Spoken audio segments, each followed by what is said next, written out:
Welcome to Tapping Vegas, brought to you by Better and Green, and today we are talking about UFC Fight Night in Qatar between, one of my boys, Bobby. We're talking Dan Hooker versus Arman Tsarukyan. He's finally back, and if you guys want a free $300 in bonus bets, make sure you guys use the link in the description and on our website, bettergreen.com. $300 just by depositing and placing a $5 bet. Bobby, we've got 5 fights for the people this week that we think, you know what? This is a fight people want to hear about, and we think that we might have the info to get them a win, get them paid out. So the first one we're going to talk about is Alex Perez versus Asu Amabayev. Bobby, take it away, man. Yeah, this fight's going to be an interesting one at the flyweight division, which has kind of been picking up some momentum in the past few months for the UFC.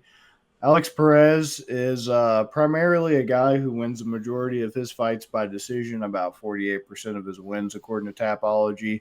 As you mentioned before the show, when we were kind of doing our little intro and everything, he is coming back from a very bizarre knee injury that he suffered in round 2 of June of 2024 against Tatsuro Taira. He actually kind of had a very similar position that Leon Edwards had Carlos Prates in, where Perez was kind of backpacking on Taira there and trying to lock up a submission, rear naked. And he just kind of slid off the back of Taira, and I believe he tore like an ACL or something along those lines. And so he's had a pretty long recovery from that. And yeah, I mean, I know that they've made some advances in kind of how they can rehabilitate and kind of treat that and help you kind of recover when you suffer an injury like that. But this to me just kind of is a classic example of you're probably coming back a little bit too soon to me. I mean, anytime that you have that injury, I mean, how many times do we have people, facing that injury in football and it Right. still takes a year, 2 years before they start looking, like they're back to their former self again. Definitely. So yeah, I mean, this is kind of my worry here for Alex Perez. I mean, when you have that injury, it's fighting, so it's not nearly as frequent as the NFL where you're playing like a long season, that sort of thing. But it's definitely just an issue. Yeah, like it's definitely a problem and something that I think if Amabayev is smart, he's going to kind of capitalize on that limited mobility and like that. You're always going to have hesitancy, right? When you're coming back from an injury, like with the first thing Tom Aspinall did after he came back from that Curtis Blades, freak accident he had, was you want to test that out, right? So you want to throw a leg kick, you want to do something to give you that mental confidence that it's going to hold up, that the recovery went well, that sort of thing. But I just don't think Perez is going to be able, in addition to kind of recovering from that injury. I just think he's very frustrating because I mean, that Manel Kopp fight this past March is a prime example of it felt like a fight that he could have definitely kind of hit the gas a little bit more on and done more to win until it ended, with Kopp finishing him by strikes. But if I remember correctly, it was set up by an eye poke that, of course, the referees, even though they had the replay and it was, on the big screen and everything, they decided that was the night they were not going to enforce that rule. So it was officially, a strikes finish for Kopp, a loss for Amabaya. But that's the only blemish on his record. I mean, he's he's only 31. He's 5'4" with a 65-inch reach. And then you got Alex Perez. So Alex Perez is a little bit taller. He's at about 5'6", 65.5-inch reach. So just a half-inch reach. 2 inches in height. Age isn't a big deal here. 33 versus 31. 25-9 is Perez's record. 22-3 for Amabayev. So both of these guys have a lot of fights, a lot of experience, and everything. I just think Amabayev is going to have more momentum, and he's not the one coming off a pretty gnarly knee injury, right? So yeah, in his last 3, Perez won 1, lost 2, lost to Makayev and Tyra though, so there's no shame in that. Pretty talented guys there. But this isn't the first time he's had like a long period of inactivity, right? So the guy's been around since late 2017 was when he made his debut after getting a 2017 Contender Series contract. He had 2 fights pretty quickly in 2018 to start off well. lost his third fight in 2018, and then only fought once in 2019. I'm giving him a pass for COVID.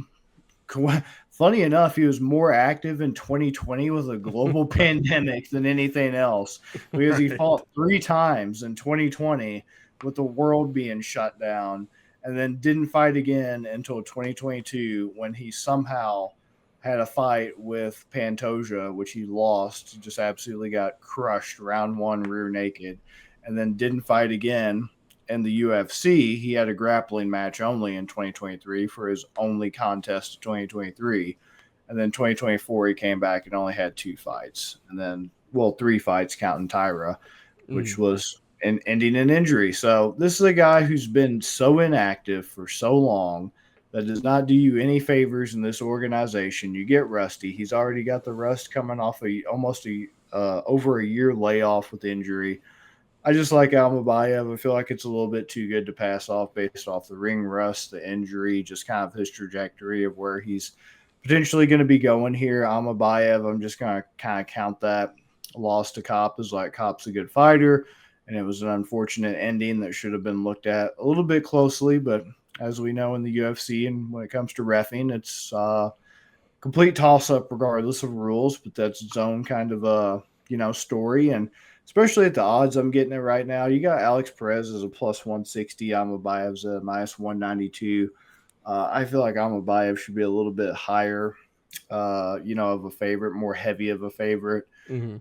But the bets are definitely kind of reflecting this, and I think this is probably going to change in the next few days because you got 92% of bets are on Almabayev, only 8% on Perez.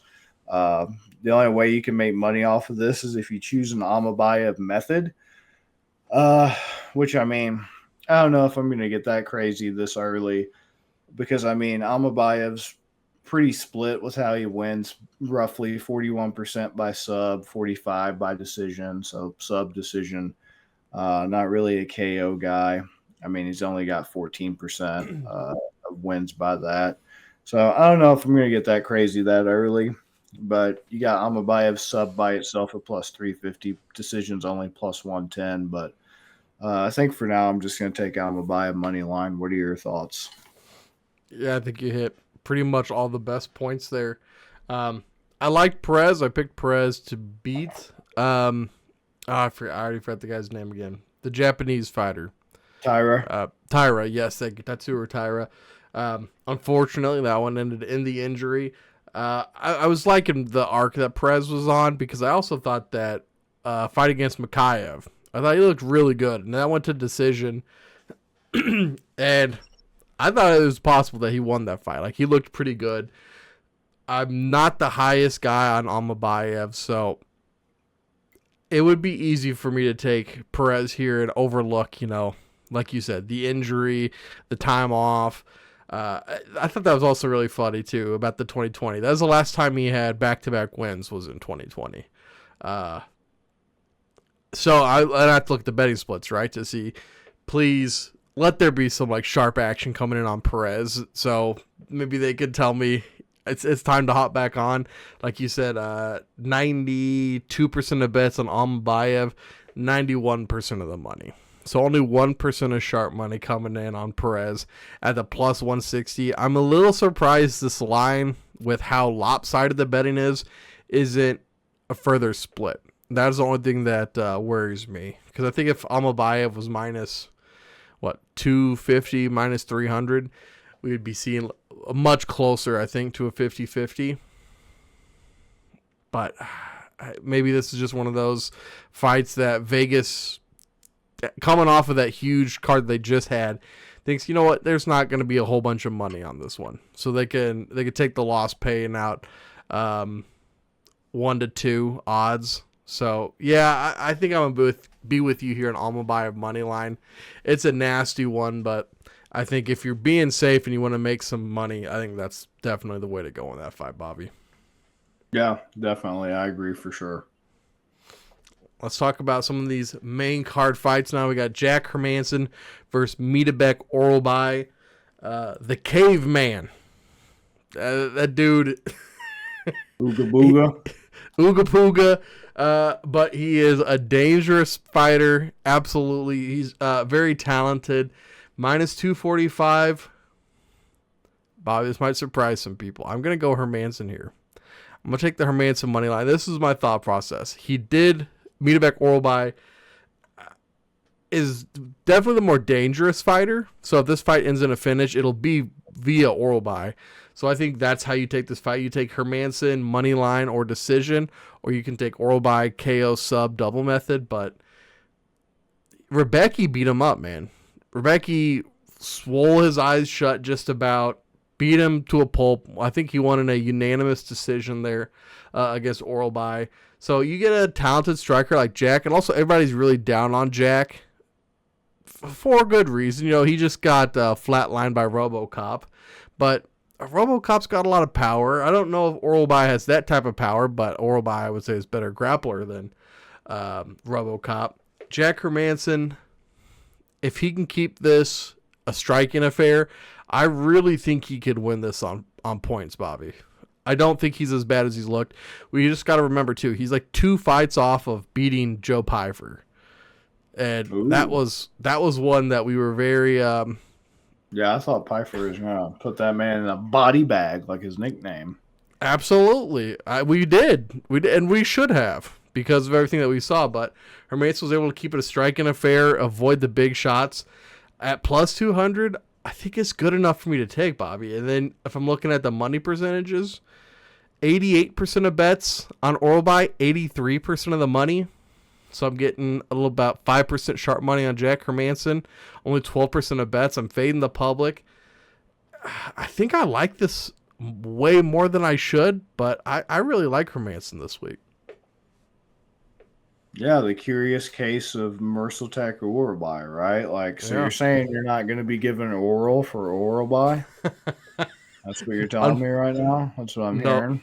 I'm giving a Herman jobs. Oh, Hausers. Wow. It's a bit dry for me, but I mean, hey, to each their own. I'm glad you did mention the whole Pyfer Orlby thing. I was forgetting. On this show, we own our mistakes. I'm owning up to mine. Last week, I said that Michael Morales was not going to be making easy work of Sean Brady. I stand corrected. Right. Michael Morales proved me wrong. And I guess Leon Edwards really is going back to opening up a Cornish pastry shop. That's really about the best thing he could be doing for himself right now. Because I didn't realize a gust of wind would have him doing the chicken dance off a jab. So, yeah. So those are the two things that I was terrifically wrong about last week. So all the haters out there can put that in your throat and swallow. So I acknowledge my mistake there. So, yeah, what do I think about this fight? I don't have a gosh damn clue because, yeah, Merceltech Orlby is one of the most confusing guys on this roster. Like, you beat Elvis Brenner. That was a very impressive win last May. Elvis was looking like a phenom. But then, like you mentioned, you get battered around by Rebecki, and then you sub Tafik Musafayev. So you win, and then you lose, and then you win. Are we going to have another loss? Are we going to have that 1-2, 1-2, little 1-1 win-loss exchange keep going like that one guy we talked about a few weeks ago? Yeah, I mean, Jack Hermanson is definitely a guy who probably should be considering strongly hanging up the gloves. Yeah. He's not really got much to kind of prove in this division anymore at this point. Especially with how much middleweight and welterweight especially have improved over the last few years compared to how absolutely stagnant and disgusting they were. It's a pretty huge accomplishment. I mean, he's 37, which isn't terribly old for middleweight. Those heavier weight classes, you can get away with that a little bit more.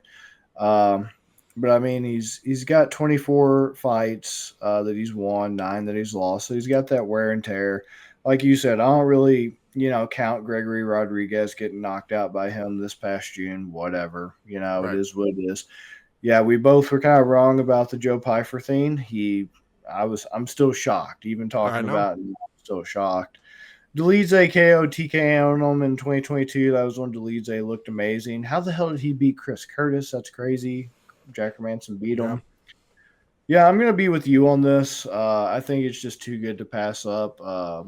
Jack Hermansson's not looking completely shot, but I mean, hey, I said that about Leon Edwards last week, right? I was like, oh, it's because he's been fighting wrestlers. Of course, he looks like crap when you're fighting a wrestler and you're predominantly a British striker with no background in grappling, and then he, gets starched. But yeah, plus 200 money line's too good to pass up on Hermansson. Like you were saying, he's gonna do just enough to be able to piece him up, touch him up on the feet. And then if Oralby does want to grapple, Hermansson's actually a very people forget this about him, but especially in his early to middle career, he was actually a very good sub guy himself, to where his version of the modified guillotine that he came up with was kind of called the Joker teen that he had. So yeah, people kind of forget how nasty his submission game was. I mean, his cardio kickboxing is just chef's kiss, right? Like only Dana White probably has better cardio kickboxing in the UFC, starting off as like an owner of a cardio kickboxing gym. And you got Jack Hermansson, who's just a student of the game, just doing it for the love of said game, not even trying to make money on, Boston Housewives in the 80s, like Dana White. So yeah, we haven't seen that in a while, but I mean, he choked out Gerald Mearshart with it, O'Shart, David Branch with it. He's got a lot of ground and pound, so he's used to putting some people through the mattress. Shout out to Mattress Firm. So yeah, Joker Jack Hermansson for plus 200 money line sounds extra spicy. Absolutely. You can get him at plus 300 with the decision, but once again, if you're getting plus 200, I think I'm not going to get greedy there. I think I'm going to take it, just be happy. Yeah, same, because that's how you get yourself in a sneaky. That's how you get yourself in some trouble. Sneaky. Bobby, why don't you take on Ozdemir versus Minifield, man? Yeah, Ozdemir versus Minifield, another classic case of, we said it quite a few times in the show, an unstoppable force meets an immovable object. What happens when a Swiss man with a, glass cannon of a career, he either knocks you out or gets knocked out. It goes up against another glass cannon. Like, who's going to, collapse and shatter first here? Yeah, 17-5 for Alonzo Minifield. Another guy it's very hard to figure out. He's been around at this point in the UFC for a long time. Another, 2018 early Contender Series guy. It's had a pretty long career, and it's kind of like I feel like we've seen what Alonzo Minifield is, and he had all that momentum coming off that Contender Series win against Deshaun Boatwright when he finished Vincius Moria, finished Paul Craig, and then he ran into Devin Clark and the ghost of Ovin St. Preux in 2020. So yeah, he's just been kind of a hit or miss guy. He's kind of recently, had managed to put together a nice little win streak in 2022 to 3, but that got ended last May by Orberg. No shame there. Same with Azamat Markanazov. No shame losing to him. Pretty impressive to beat Julius Walker. I believe you and I were both on Julius Walker for that. Mm-hmm. And we're Walker fans here. And yeah, won a very close split decision over Walker, beat Omar Sui. Volkan Ozdemir also just lost to Ulberg, so they have a shared opponent there. Before that, he was kind of resurrecting his career as well by knocking out Johnny Walker and Bogdan Guskov. This is probably one of my most difficult fights on this card. I definitely don't get why Ozdemir is now such a heavy favorite, right? Minus 225. This should be more of a pick'em to me. This is what's the first thing that's kind of raising my red flags here is how do you have a minus 225 for Ozdemir when he's very spotty in and of himself, just like a Minifield, and you got 76% of bets are on Ozdemir. 24% are on Minifield. This is what's starting to get me all perked up here. I don't know. This is a tough one. And they're not trying to give you any type of money on this, I bet. Because if you go Ozdemir KO TKO, it's only plus 120. This isn't going to be a sub for either guy, I don't believe. Minifield would be a better chance. And then Ozdemir decisions plus 300. Man. They're just making this ugly. Mm-hmm. They're just not making this good at all. But you know what? I think I'm still gonna go. I think I'm gonna go Uzdemir. I really don't even know why, because Minifield, it's just they're both just so damn tough to trust. Like it's the same Oh yeah. guy. It's the same guy, and nobody's really doing anything for me lately to make me feel much confidence in it. I mean, they're both going to be striking. It's going to honestly kind of be sloppy. They're going to try to look for the knockout, and since it's light heavyweight, when they can't find it, it's going to be just as bad as a damn heavyweight fight, and it's just going to be a waste of airtime. And it's not like, yeah, he's only 6 foot. Minifield is 76-inch reach. 6'2", 75-inch reach. So he's the shorter guy, Minifield, but he has a longer reach. And both of these guys I thought were way taller. Like for some reason I thought Uzdemir would be like 6'6", I and know. Minifield would be like 6'3". 36 and 38, and they're both way older than I thought. Gosh damn, I I thought know. Minifield was like 25 or maybe 32 or something, like even early 30s, but they're both late 30s. What the hell? God, They're I did not losing to think. the same guys. Like they both lost to Yeah. Olberg. Yeah, it's just there's a lot of similarities here. I did not think that they were both late 30s. I thought they were early 30s. What the hell? Man, I guess I'm just going to go Minifield because it's too much of a pickle for me to justify, man. I just can't justify Uzdemir this late in his career as that heavy of a favorite. If it was a plus, if it was like a minus 190 or something, it's just I don't see what they're seeing. I don't know. Maybe that's why I should be on Uzdemir then. I guess I'm on Uzdemir as my final answer, and I'm just going to go money line because apparently Vegas is seeing something to think that this guy needs to be a heavy favorite, or either that or the FBI needs to be pulled in on this one too. Because I don't know. There's not even anything to talk about tape wise with these guys. It's Ooga Booga, and that's it. Like, what do you think? It feels like they got this one and the Amabai Perez money lines flip flopped, right? Right, like I could see those odds being way better for this fight than Almabayev and Perez for sure. Like somebody like was putting this into like the Vegas supercomputer and accidentally, spilled coffee or something, or did the Yeah. classic Reddit, was reading a funny updude on Reddit and launched insert said liquid out of their nose because everybody on Reddit apparently is drinking liquid when they laugh. So Yeah, I'm on Ozdemir here too. My thought process is Olberg he won a unanimous decision over Ozdemir, but he knocked Minifield out in like 15 seconds. Remember that was the one where it was just over like as soon as the fight began. yeah, he flatlined that one. And so I just feel like who's gonna go out first? If this goes to decision, it's gonna be ugly. It's gonna be a coin toss. But I feel like Minifield's chin is just completely gone. I'll give it to Ozdemir to get the job done here. You get Ozdemir by KO at plus 120. Kind of like you were saying, minus 225 isn't the worst thing. So I'll probably just take money line with you here too, just to be safe. But I mean that's a nasty fight. They're even giving you plus and minus 7.5 points, which is crazy. Like it's a 3-round fight. Wait, hold up. They're giving him 7.5 points. They're thinking that he's gonna like 10-8 Minifield.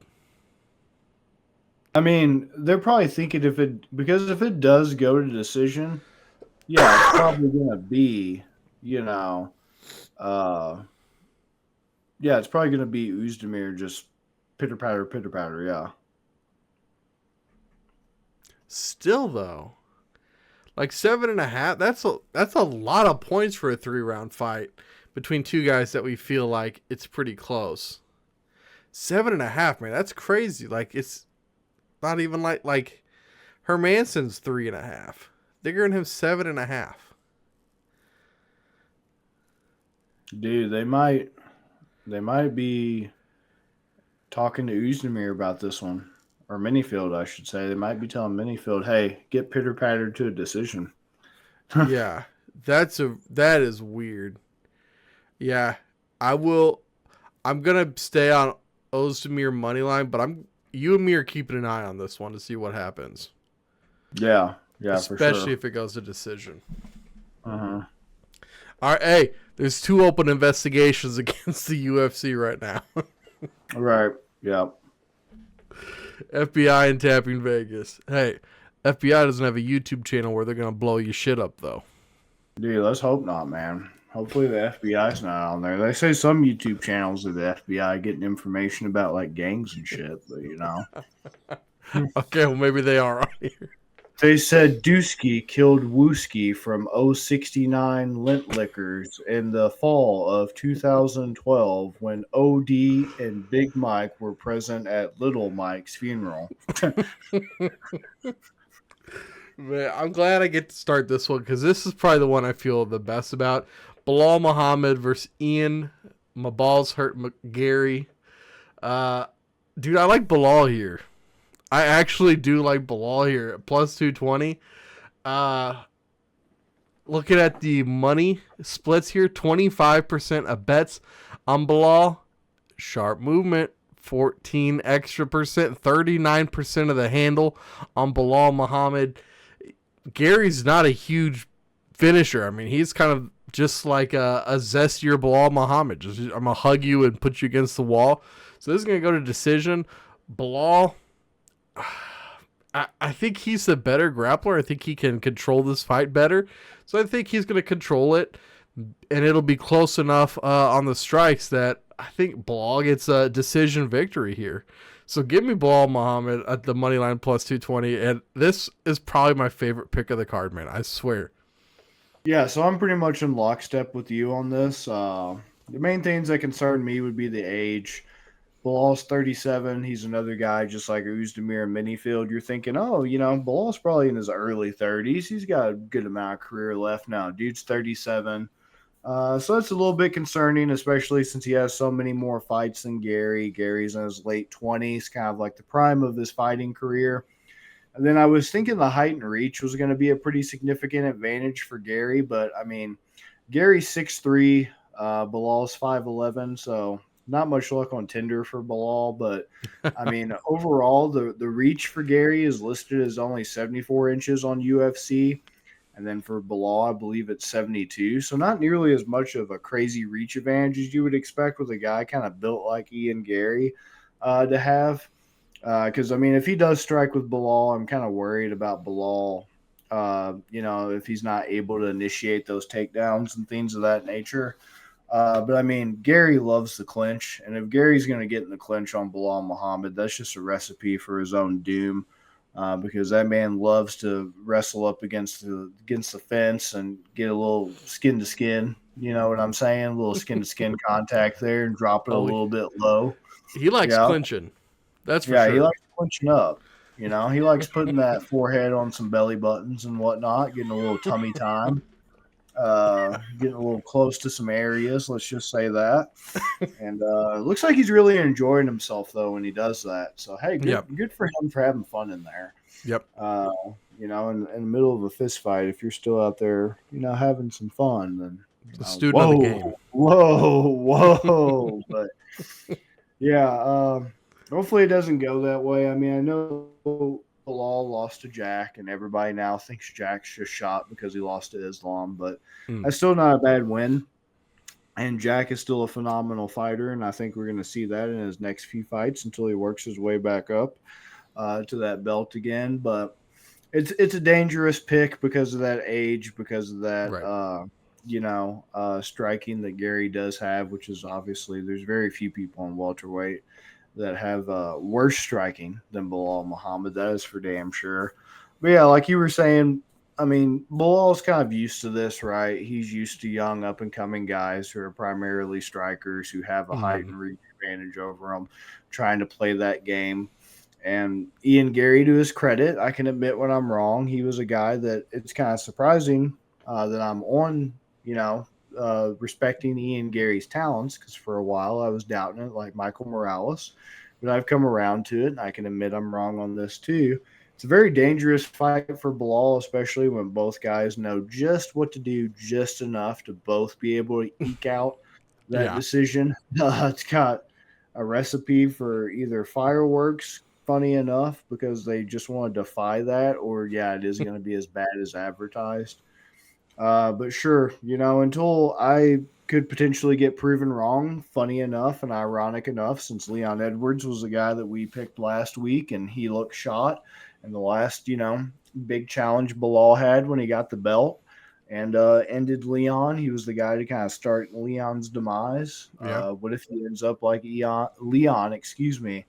What if he ends up that way in like a monkey's paw curl situation where now his career ends and him and Leon are both out the door, and they turn into buddies. And who knows, in 10 years from now, when they're both desperate for a paycheck, they make a buddy cop movie together or something. But, something about, oi, mate, you got a award for that TV in Chicago. So maybe they'll do that. But yeah, I'm pretty much on Bilal with you as well. Same method and everything. So. Chicago Stein? Chicago style. Oh, I said Chicago Stein. Oh, Chicago Stein. Yeah, Chicago Stan. Yeah. He's going to do him deep dish style. He's going to give him that glizzy, that little Polish boy. Yeah. Hey, Gary, he seems hungry sometimes, man, at these press conferences. You might take that glizzy. Glizzy gobbler. Arman Tsarukyan is one of my favorite fighters in the entire UFC. He's fighting Dan Hooker. He's a huge favorite. Bobby, how do you see this one going down? I'm not going to lie, man. I really don't like Dan Hooker. I know people get really butthurt when I say that. Here's some preparation H. The UFC is full of guys and girls. Yeah, they're entertaining. And don't get me wrong, I respect the entertainment factor. And yeah, especially over the last few years, that is definitely something the UFC desperately needs is entertainment, right? Guys and girls that will just go out there and regardless of their record, they're just going to fight. They're just going to put on a performance. And it's going to be interesting, right? It's going to be fun. They're going to showcase some heart and some grit and everything. But at the same time, for the guys like Dan Hooker, and it was Cowboy Cerrone was like the first one for a while that stands out to me that I like. I really just don't give a shit about like your tough guy, like I'll fight any son of a bitch for a can of beer and that's it, like attitude. I don't care. Like you guys shit on Cowboy Cerrone all the time for that because Dan Hooker has a funny accent. Suddenly he can say the same ignorant shit like, "I'll fight for free, laddie. I'll fight for free with my shrimp on the Barbie and Kangaroo Jack watching if you want, mate." Like, get the hell out of here, dude. It's the same guy, just with like a different font. Same style, different font, dude. Different skin. Exactly. Alternate skin. That's a Halloween costume or some shit. I don't know. What I'm getting at is this. Everything I'm seeing, like now they're making a big deal that Arman Tsarukyan's got 4 more pounds to cut. And they're like, oh my God, he's struggling with the weight cut. Is he going to make it? It's like he has more than 24 hours to make it. I think he's going to be fine. Yeah. And it's 4 pounds. Dude could take a shit and probably cut 4 pounds. He's fine. It's not a big deal. He's had plenty of time to recover. And now Dan Hooker's all butthurt because he's like, comes from wealth and everything, which I get, being upset that this guy who's, training and living off, his family's money. Like you kind of have a chip on your shoulder because this guy's looking at it as kind of like a fun hobby, like a side quest. Whereas for you, this is your whole life. This is your livelihood. This is how you make your money, right? And your life and your income and you support your family. And this guy's just kind of coming from a pretty well-connected family. And it's just kind of like his little hobby, his little fun little side project, right? So I get the frustration and I understand it. But that's where you've had how long has Dan Hooker been in the UFC and this dude is still crying about shit like that? He cried about Islam Makhachev, using an illegal IV to rehydrate. And honestly, the whole time when I was watching that Islam Makhachev JDM fight, I was like, I had the feeling that Islam probably could have finished JDM. One of those 3 or 4 subs he had, and he just didn't do it, kind of like Khabib intentionally switched to a triangle instead of the triangle arm bar because he didn't want to break Justin Gaethje's arm in front of his family because he knew Gaethje was going to be too stupid to tap. I really wish Islam would have just broken fucking Dan Hooker's arm with that Kimura. I'm just going to be honest with you, because then Dan Hooker tried to be like, I never tapped, mate. I never tapped, laddie. I'm a crazy bastard. I never tapped and all this. And it's like, yeah, but Right. you screamed out in pain, and understandably so, because your arm was about to get ripped off and the referee did you a favor. So Right. just because you're too stupid to know when to quit doesn't mean that you're some hard ass or whatever. It just means you're stupid, and, Yeah. he did you a favor, and you're lucky Islam didn't do it. Yeah. He Uh, saved you. right. He saved face for you, buddy. So now Yeah. you can say that he cheated with an IV and you didn't tap, and now you can make all these other excuses. And that's what pisses me off about Dan Hooker the most. So I'm not trying to turn this into a crap on Dan Hooker thing, but I really just don't like him, and I'll give you evidence why I don't. I have a well supported thesis for it. So just like all you guys in the comments can be like, but he's fun. Okay. Well, I have a 5-point essay, so give me a step-by-step rebuttal before I engage with just he's fun. Okay. Watching, the hairs on my nutsack grow and scratching it, that can be kind of fun sometimes. Doesn't mean I want to do it every single day and it's my preferred method of entertainment. Dan Hooker's just like, this guy's very much kind of a dinosaur, and in this day and age, it's not really doing much for me. Armin Tsarukyan's got that peanut butter complexion. He's got beautiful jet black squid ink hair, and just does something to me. And Dan Hooker just ruined his physique with all those shitty tattoos. Now, look at Dan Hooker's stupid ass stomach tattoo and see all the inconsistencies with the knives that don't have handles and everything else. Ruined it. Just ruined it, man. Just ruined it. But yeah, why do I think Tsarukyan wins this fight? Let me count the ways. 1, 2, 3, 4. Let's count like 21 Savage, or the count from Sesame Street here for some of you illiterate ones out there. That might be a little bit more apt of a comparison. Armin Tsarukyan is a very amazing grappler, very Yes. strong wrestler, Yes. and once again, we keep bringing up Justin Gaethje. If one Islam Makhachev could almost rip your arm off in round one, what do you think one Armin Tsarukyan just doing this as a little side quest is going to do to you? Probably take a little bit longer, but roughly the same outcome over a 5-round fight. And I mean, the odds reflect that. I'm kind of surprised there aren't more people pouring their money on Dan Hooker, just basically burning it, burying it, and doing everything they can to give it away. Because surprisingly, he's at plus 455 for all the fans he supposedly has because of how fun he is. I'm surprised they don't have this a lot closer. So these are pretty accurate odds. I mean, plus 455 Hooker, minus 625 Tsarukyan. 92% of bets are on Tsarukyan, 8% are on Hooker. Only way you're going to make money on Tsarukyan is if you take a method which is a little bit dangerous, because, I mean, honestly, at this point, KO TKO is a bit crazy, but sub at plus 330, 100% possible. Decision, 100% possible. I don't think Dan Hooker's going to make it. I don't give a damn how tough he is. And hopefully Tsarukyan puts him to sleep or snaps his limb, and he won't have an excuse after he loses for why he, didn't tap and wanted the fight to continue or something. His Mhm. best chance is going to be to try to keep it standing, but it's the classic striker versus grappler conundrum, right? His grappling serviceable, but that is mainly an early career thing that he used when he had a few subs here and there and some pretty cool reversals.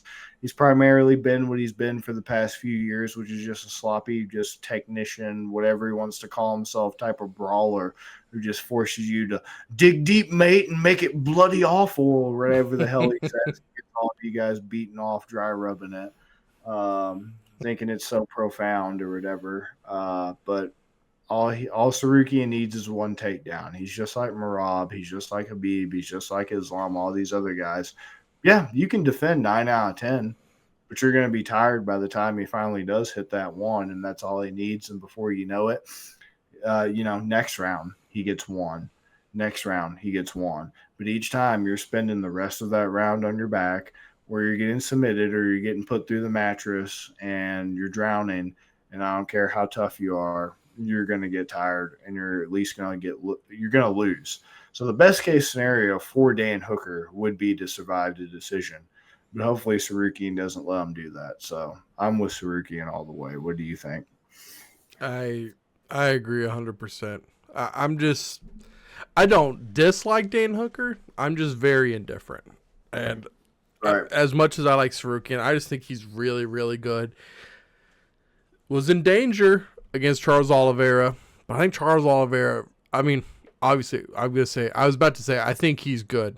No shit, he's good. He's one of the best of all time at his weight class. But Right. Arman did win that fight, and he looked pretty good doing it. He survived the choke that Oliveira put on him, and he said that he had been practicing it, so he was ready for it. So that means, we don't. That clearly shows he is a very good coach, and they had a great game plan going into that. And now he's had a bunch of time off. I'm not concerned about any injuries or wear and tear with Arman. I'm not concerned about the 4 pounds. He can drop it. I think I like the double method KO submission, minus 145. I agree with you. In the main fight, Qatar, he's over there closer to home. I think he puts on. It's as close to a home fight as you can get in the UFC, right? I mean, how often do they actually, unless you're a what's his name, Dustin Poirier, you don't really get like hometown arena fights. This is as close to a home fight as you can get. So I like Arman to get this win here. It's going to be a big fight. I'm excited for it though. I think this is going to be a good one. This is a good one. Yeah, this is a good one. And we're getting spoiled at the end of the year. Last week's card was good. This is going to be a good one. Next week's card is good. Yeah, and this is I just keep seeing more stupid shit. Like Hooker's now like, I've heard he's injured. Okay, like I think people just forget since he pulled out of that title fight, he's been getting a lot of undue hate. That's exactly what it is. People are letting it cloud their judgment. So Tsarukyan's just getting a lot of undue hate. And Saturday they're going to find out. They're going to remember real quick. Short dicks and short memories. That's what UFC's full of around this joint. I say it all the time. And they're going to find out. They're going to find out. And I'm taking for my haymaker that plus 3 dirty or Tsarukyan sub. So Tsarukyan sub, okay.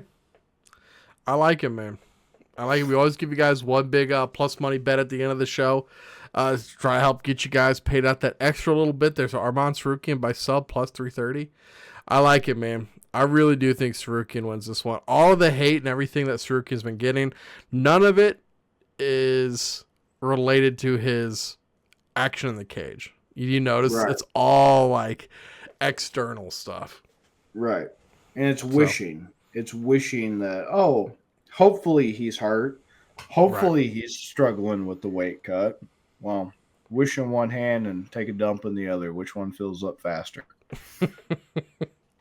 Guys, real quick before we get into next week, I just want to say shout out to our guys over there making picks every week in our Better Green Pick'em group on Tapology. That's Better Green MMA. There is a link on our website, bettergreen.com. It'll take you straight there. Or if you're on the Tapology website, just look up Better Green MMA. Join the group prediction so you guys can be right down there on the bottom of the screen at the show. We update that every single week. Patrick won last week. Judge Analyzer. Yay. Not only did he win, Bobby, he set the record. He beat my record of 750, I believe it was. He's 770. That's going to be hard to beat. He set the new all-time highest score record. Yeah, that night I did feel my pants kind of go around my ankles at one point with a little wind whistling. So I knew there was a disturbance in the force somewhere. I think somebody gave me a little hot tua that I didn't want. Oh, yeah, there you go. Parker's still leading the all-time leader percentage in correct picks. Guys, next week, Alexandra Pantoja versus Joshua Van and Merab Dvalishvili versus Peter Yan 2. That's going to be another awesome card. We'll definitely break down those 2 fights, but we'll get to the rest of them as well. We have a awesome into the year. I think the UFC is we got a December 31st card now. Is that what that says? Wednesday, December 31st. Oh, wowzers. They're actually doing a New Year's Eve?